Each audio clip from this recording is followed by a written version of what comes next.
probably the first time we played with that sense of urgency. Probably our best defense so far in terms of being locked in, right? I think we gave up about 80 points, which was good.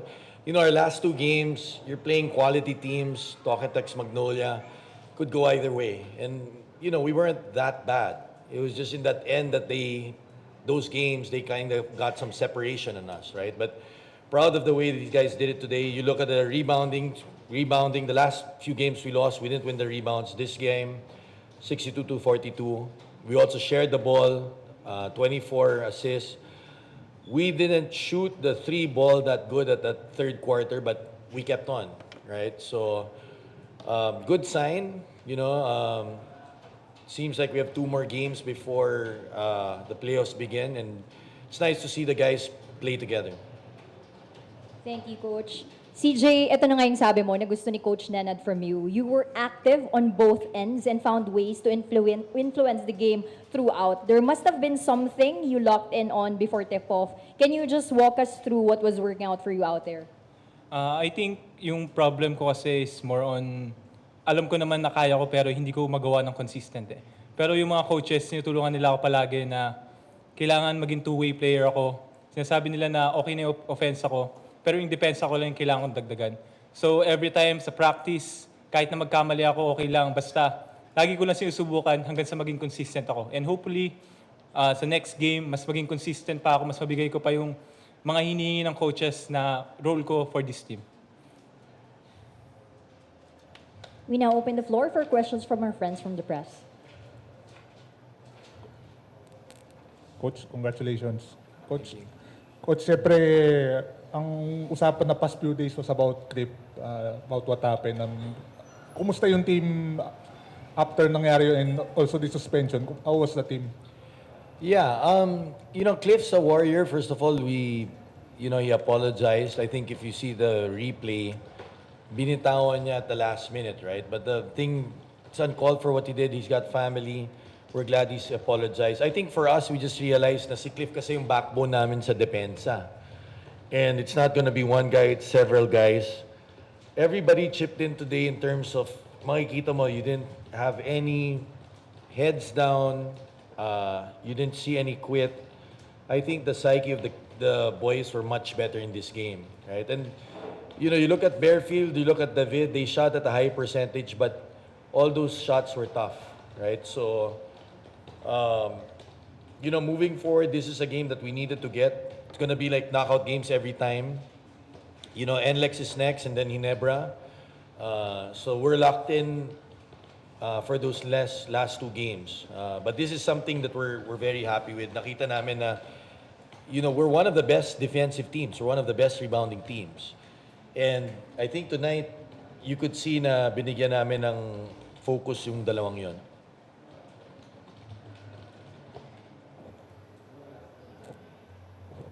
Coach, the last time you went 3-5 in the Philippine Cup, you won the championship.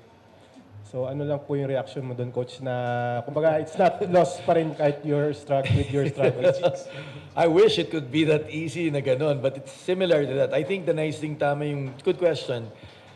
You know, sometimes when your backs are against the wall, it shows your character in the back. We were 1-3 and 3-5. I think what's nice about this team, there's so many good people from our coaching staff. Our management came in and tried to talk to us, see what they could do. Our rookies are high character. You know, our leaders are high character. So, we don't want it to be 3-5. Hindi namin plinano sa ganito. I think teams are really playing well. You know, may pagkukulang kami. But we're lucky now that we at least won this one in convincing fashion. You know, there was no real let-up. I think every quarter we won. That third quarter, 24-23 lang. But 1 out of 9 from 3, but they were good 3-point shots. So, ngayon it just gets harder. NLEX is playing well. You know, Ginebra also needs that win. We have a busy schedule. Ito, tapos yung Champions League. So, nabalitaan ko pa, yung Champions League will be moving earlier by 3 days. So, that might be good and bad. Good because we'll have time to recover coming for the playoffs. But maybe a little bit not that good because now konti yung preparation with the imports, no? So, but I'll take it. We're not really honestly looking at that yung 3-5, but it's good to win one. It's good to win one. Coach, si CJ ba maglalaro sa BCL kasama siya? We'll decide on that, but I'm very impressed by CJ. He's always mild-mannered. He's always smiling. I think he's too nice. I know he's captain ball of UP.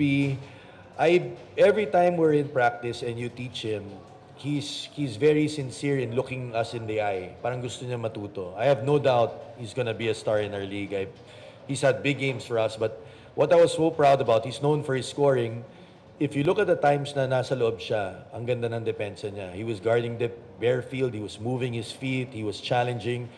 He was getting sealed by the big, yung mga liliit na detalye where it's uncomfortable, ginagawa niya. And I see a lot of success in him moving forward, right? But he's a cornerstone of our future. He has a lot of responsibility in terms of evolving, being a two-way player. Nandun na yung opensa. Dinadasal ko na he keeps on improving sa depensa because that's what separates the really great players from the normal ones. CJ, statement game mo ba ito para masama ka sa BCL as part of the Meralco lineup? Ako every game kasi kailangan ko pang may patunayan palagi. Kasi syempre as a rookie, kailangan mong ipakita kung ano ba yung magiging role mo sa team. And happy ako na, alam mo, nakikitaan nila ako ng potential. And hopefully, I'm gonna do my best para, alam mo yun, mapunan kung ano man yung nakikita nila para sa akin.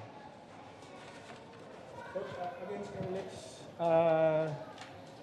isa sa mga ano rin siya, good rebounding team this conference. So, do you feel like with that matchup, nabanggit mo nga yung sa rebounds ninyo, do you feel like you turned the tide now that you're...